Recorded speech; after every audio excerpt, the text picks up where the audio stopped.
হায়রে রাজনীতি, তোর নেই কোনো রীতি আর নীতি। তোর ধর্ম বাংলাদেশের প্রেক্ষাপটে শুধু রাজনীতির প্রতিহিংসা হচ্ছে এখন মামলার বাণিজ্য করা। 3টা বছর যে একটা মিথ্যা মামলার হাজিরা দেওয়ার জন্য ভোলা এখন আছি, আপনারা দেখতে পাচ্ছেন চিফ জুডিশিয়াল ম্যাজিস্ট্রেট আদালত ভোলা। তো এখানে আসতেছি, একটা ব্যাপার সবচেয়ে বেশি কষ্ট লাগতেছে, এখানে কেন মামলা দিয়েছেন বা দিয়ে আর কেন আসামিদেরকে আসামি করা হয়েছে আসামিরা নিজেরাও জানেন না, এবং যেই মামলার বাদী সে নিজেও জানেন না কাকে কাকে আসামি করা হয়েছে, কেন তাদের নামে মামলা দেওয়া হয়েছে। অথচ কিছুদিন আগে একাধিকবার সেই বাদী এখানে এসে বলেছেন যে এটা রাজনীতির প্রতিহিংসামূলক মামলা, এবং ভোলা 3 তথা লালমন্তজুমুদ্দিনের যে এমপি ছিলেন তিনি ওই লোকটাকে প্রেশার ক্রিয়েট করে এই 20টা মানুষের নামে প্রতিহিংসামূলক একটা মামলা বাণিজ্য করছে। আর সেই মামলাটা এখন অবধি আমরা রিলিজ পাইতেছি না। আজকে 3টা বছর 20টা মানুষ আমরা যে মামলার এইটা সাফার করতেছি। হয়তো অনেকে জানেন না, আমরা একটু জানাতে চাই। আমাদের সাথে এমনও আছেন, প্রত্যেকটা মানুষের পরিবার পরিজন আছে, সেই এমনও মানুষ আছেন ভাড়ার জন্য এখানে এসেছেন, হাজিরা দিবেন তারা দিতে পারেন না।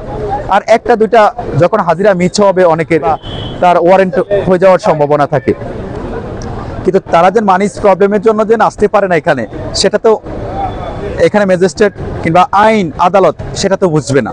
আইন তো আইনের গতিতে চলবে।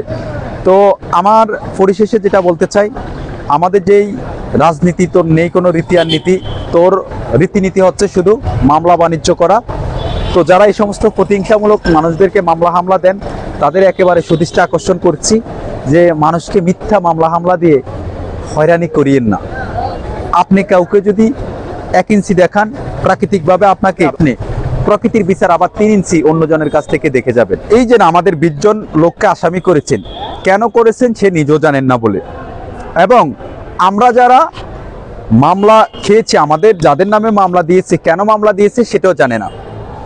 তো একটা ব্যাপার খুব খারাপ লাগে, আজকে 3টা বছর রাজনীতির প্রতিহিংসা যে মিথ্যা মামলার হয়রানির শিকার, অযথা শুধু ভোলা থেকে এখানে আসতেছি যাইতেছি, এই যে একটা হয়রানি, সেই মানুষগুলা যেন এই যে মিথ্যা রাজনীতির প্রতিহিংসার মামলার শিকার, এই যে মামলা বাণিজ্য চলে, যতদিন না আমাদের দেশ থেকে রাজনীতির প্রতিহিংসার মামলা বাণিজ্য বন্ধ হবে ততদিন পর্যন্ত কিন্তু আমাদের দেশের যারা সাধারণ মানুষ আছেন, যারা অরাজনৈতিক পার্সন আছেন, দেখেন আমি ব্যক্তিগতভাবে একজন অরাজনৈতিক ব্যক্তি, কোনো রাজনীতির সাথে জড়িত নেই। কেউ বলতে পারেন ওপেনে, কেউ বলতে পারেন গোপনে, কোনোভাবে আমি কোনো রাজনীতির সাথে আমি জড়িত নাই, কিন্তু তারপরও রাজনীতির প্রতিহিংসার মামলার শিকার যারা আমাদের নামে মিথ্যা মামলা হামলা দিয়ে আজকে তারা কোথায়?